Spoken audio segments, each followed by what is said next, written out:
ఇప్పించాలని ప్రభుత్వ ఉద్దేశంతో కొన్ని గైడ్ లైన్స్ మెడిసిన్ తయారు చేసే కంపెనీస్ కూడా తయారు చేసే కొంత శాతం జనరిక్ మెడిసిన్ తయారు చేయాలని చెప్పి అన్నారు అధ్యక్ష.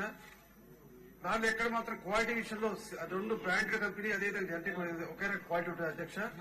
అయినప్పటికీ కూడా జనరిక్ మెడిసిన్ మీద టాబ్లెట్ షీట్ మీద చూస్తే ఎక్కడో జనరిక్ ఉండదు అధ్యక్ష. అదేవిధంగా ఎంఆర్పీ విషయంలో బ్రాండెడ్ మెడిసిన్స్ కి జనరిక్ మెడిసిన్ కి ప్రింటింగ్ మాత్రం సేమ్ రేట్ ఉంటుంది తప్ప రేట్ ఎక్కడ వేరియేషన్ ఉండదు అక్క.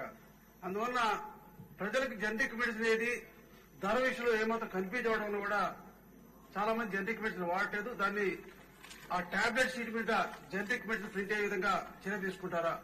ఎంఆర్పీ విషయంలో కూడా జనరిక్ మెడిసిన్ కి బ్రాండెడ్ మెడిసిన్ కి తేడా ఉండే విధంగా చర్య తీసుకోవాలని మేము కోరుతున్నాం అధ్యక్ష.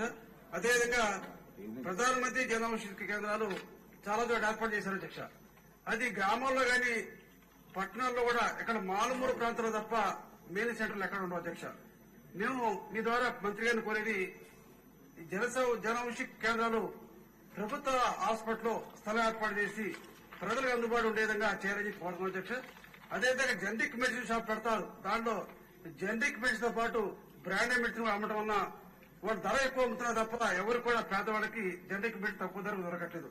దాని మీద కూడా ఖచ్చితంగా generic medicine shop only generic medicine అమ్మే విధంగా చర్య తీసుకోవాలని మేము ద్వారా మంత్రి గారిని కోరుతున్నాం అధ్యక్ష. అశోక్ గారు.